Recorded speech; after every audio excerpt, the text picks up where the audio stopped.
একবার ভাবুন তো, একটা ফাইটার জেট হ্যাঙ্গারে দাঁড়িয়ে রয়েছে যার দাম কয়েকশো কোটি টাকা, বা এমন একটি জায়গা যেখানে হাজার হাজার লিটার বিমানের জ্বালানি রাখা রয়েছে।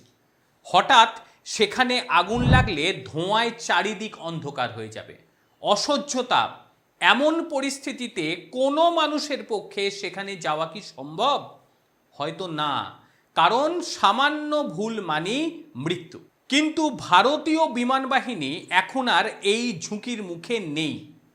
তার কারণ সেটা হলো ভারত নিজেদের জওয়ানকে রক্ষা করার জন্য, নিজেদের সম্পদকে বাঁচানোর জন্য ময়দানে নামিয়েছে অত্যাধুনিক অগ্নি নির্বাপন রোবট। একদম ঠিক শুনেছেন, অগ্নি নির্বাপন রোবট। আগুন নেভানোর কাজে এবার মানুষের বদলে ব্যবহার হতে চলেছে মেড ইন ইন্ডিয়া রোবট। যে রোবটটি আপনারা দেখতে পাচ্ছেন আমার পেছনের মধ্যে রয়েছে, এটি মেড ইন ইন্ডিয়া, সম্পূর্ণ ভারতীয় প্রযুক্তিতে নির্মিত এই রোবট। একেবারে শেষ পর্যন্ত সঙ্গে থাকুন, কারণ আজকের তথ্যগুলি প্রতিটি ভারতীয়কে গর্বিত করবে। প্রথমেই সহজভাবে একটু বুঝে নেওয়া প্রয়োজন যে অগ্নি নির্বাপন রোবট আসলে কি। এগুলি হলো পুরোপুরি চালকবিহীন, ব্যাটারি দ্বারা এই যন্ত্রকে চালানো হয়। সহজ কথায় এইগুলি ছোটোখাটো একেবারে ট্যাঙ্কের মতন দেখতে হয়, দেখতেই পাচ্ছেন এ একদম ছোটোখাটো ট্যাঙ্কের মতন দেখতে, এবং এটা রিমোটের মাধ্যমে সম্পূর্ণ কন্ট্রোল করা হয়, দূর থেকে কন্ট্রোল করা হবে। কিন্তু এখন যেটা প্রশ্ন উঠে আসছে যে আমাদের দেশের মধ্যে তো দক্ষ দমকল বাহিনী রয়েছে, তাহলে এই রোবটের কি প্রয়োজন পড়ল? ভারতীয় বিমান বাহিনীর এমন কিছু এলাকা রয়েছে যেখানে গোলা বারুদ রাখা থাকে রাসায়নিক পদার্থ, আর সেখানে যদি কোনোভাবে আগুন লেগে যায় একেবারে ভয়াবহ বিস্ফোরণ হতে পারে। উচ্চ তাপমাত্রা আর বিষাক্ত ধোঁয়ায় সেখানে মানুষ গেলে অজ্ঞান হয়ে যেতে পারে, মানে মানুষ পৌঁছানোর আগেই জ্ঞান হারিয়ে দিতে পারে। এই সমস্ত অতি ঝুঁকিপূর্ণ জায়গা যেখানে মানুষের যাওয়া প্রায় অসম্ভব, সেখানে এই রোবটগুলি একেবারে নিশ্চিন্তে যেতে পারে, এবং এই যোদ্ধাগুলির প্রাণও কিন্তু যাবে না, কারণ এখানে তাদের কোনো ভয় নেই। এবার চলুন দেখে নিই যে এই রোবটগুলিকে কেন এত আধুনিক বলা হচ্ছে। এর দক্ষতাগুলি শুনলে আপনারা রীতিমতো অবাক হয়ে যাবেন। একেবারে এর মধ্যে রয়েছে স্মার্ট সেন্সর ও এআই। একদম প্রথমেই দেখতে পাচ্ছেন স্মার্ট সেন্সরের কথা বলা রয়েছে, সঙ্গে বলা রয়েছে এআই। কি বিষয়টি হচ্ছে এর ভেতরে হাইটেক থার্মাল ক্যামেরা বসানো রয়েছে, স্মার্ট সেন্সর বসানো রয়েছে। প্রতি মুহূর্তে আগুনের উৎসকে এ খুঁজে বের করতে পারে। একেবারে ধোঁয়ায় ঢেকে গেলেও এআইকে ব্যবহার করে প্রচণ্ড অন্ধকারের মধ্যেও শুধুমাত্র তাপকে দেখার ফলেই চলে যাবে সেই আগুনের উৎসে, এবং সেখানে গিয়ে সে কিন্তু সেই আগুনকে নেভাবে কিভাবে? এর মধ্যে জল ও ফোম অ্যাটাক রয়েছে, অর্থাৎ নিজে থেকেই বিভিন্ন জায়গায় জল দিতে পারবে, ফোম দিতে পারবে। কারণ বেশ কিছু জায়গায় তেল বা কেমিক্যাল জাতীয় যদি আগুন হয় সেখানে কিন্তু শুধুমাত্র জল দিলে হবে না, সেখানে ফোম স্প্রে করতে হবে, এবং সেই কারণেই এই ফোম ও জলের ব্যবহার করা হচ্ছে। এবং একই সঙ্গে অবিশ্বাস্য তাপ সহন ক্ষমতা এর রয়েছে। অবাক হয়ে যাবেন, যে ধাতু দিয়ে এই রোবটগুলিকে তৈরি করা হয়েছে এইগুলি প্রায় 1200 ডিগ্রি সেলসিয়াস পর্যন্ত তাপকে সহ্য করতে পারবে। ভাবতে পারছেন এই যে রোবট, এই রোবটটি 1200 ডিগ্রি সেলসিয়াস পর্যন্ত তাপকে সহ্য করবে। একবার ভেবে দেখুন, যে তাপমাত্রায় প্রায় লোহা গলে যাওয়ার উপায় হয় সেখানে এ কাজ করবে, এবং এর মানে এআই নিয়ে খুব ভালোভাবে কাজ করবে। আর একটা যেটা বিষয় হচ্ছে দূর নিয়ন্ত্রণ, মানে রিমোট কন্ট্রোল। এক কথায় একেবারে দূরে বসে, ধরুন 300 মিটার বা 500 মিটার দূরে বসে কেউ একে নিয়ন্ত্রণ করবে, আর আরামের সঙ্গে সেই আগুনের ভেতরে ঢুকে গিয়ে এর নিজস্ব প্রযুক্তি ব্যবহার করে খুব ভালোভাবে কাজ করে বাইরে বেরিয়ে চলে আসবে। এবং আমাদের জওয়ানদের এবং আমাদের সেনাবাহিনীদের প্রাণ বিপন্ন আর হবে না।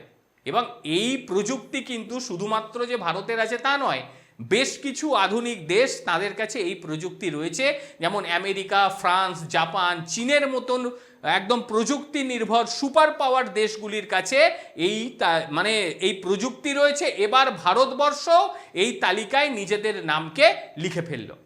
একসময় আমরা এই ধরনের প্রযুক্তির জন্য বিদেশের দিকে তাকিয়ে থাকতাম, এটা অস্বীকার করার কোনো জায়গা নেই, কিন্তু আজ আমরা একেবারে আত্মনির্ভর হয়ে গিয়েছি এবং এটি আমাদের প্রতিরক্ষা খাতের জন্য বড় ধরনের পরিকল্পনা। এর ফলে ভারতীয় বিমান বাহিনী এখন বিশ্বের অন্যতম নিরাপদ আধুনিক বাহিনীতে পরিণত হতে চলেছে। এবং একই সঙ্গে ডিআরডিও এই রোবটগুলো তৈরির পেছনে মূল প্রযুক্তি রয়েছে এনাদের, অর্থাৎ ডিআরডিওর রয়েছে মূল প্রযুক্তি, যেমন এআই বলুন, সেন্সার বলুন, অটোমেশন বলুন, এই সমস্ত কিন্তু তৈরি করছে ডিআরডিও। এবং তারপরে আইডেক্স প্রোগ্রামের মাধ্যমে বিভিন্ন স্টার্টআপকে দিয়ে এইগুলোকে করানো হচ্ছে যে না তোমরা করো, দেশের জন্য কাজ করো। আর দেশের স্টার্টআপদের যদি ভালো রকম কাজ দেওয়া হয় তারাও কিন্তু খুব ভালোভাবে কাজ করতে পারবে। এখন আপনাদের মনে প্রশ্ন আসতেই পারে যে আমেরিকার রোবটের চেয়ে ভারতের রোবট কি আদতেও ভালো? একেবারে সব গুণে ভালো। তার কারণ কি শুনবেন? তার মূলত বেশ কয়েকটি কারণ রয়েছে। প্রথমত হচ্ছে ডিফেন্স গ্রেড। এবং ডিফেন্স গ্রেডটা কি? বিদেশের অনেক রোবট সিভিল এলাকায় কাজ করার জন্য তৈরি হয়, কিন্তু ভারতের এই রোবটগুলো বিশেষভাবে যুদ্ধক্ষেত্রে বিস্ফোরণ প্রবণ এলাকার ভেতরে, মানে সেনাবাহিনীর জন্য এটা কঠিনভাবে তৈরি করা হয়েছে, মানে সেনার কথা মাথায় রেখে তৈরি করা হয়েছে। কাজেই এর যে কার্যক্ষমতা সেটা বহুগুণ বেশি। একই সঙ্গে যেটা সবচেয়ে ইম্পর্টেন্স বিষয় সেটা হচ্ছে খুব কম খরচ। কারণ আপনারা জানেন যে ভারতীয় প্রযুক্তিতে যখন ভারতীয় জিনিসপত্র তৈরি হয় তার খরচ কিন্তু অনেকটাই কম হয়।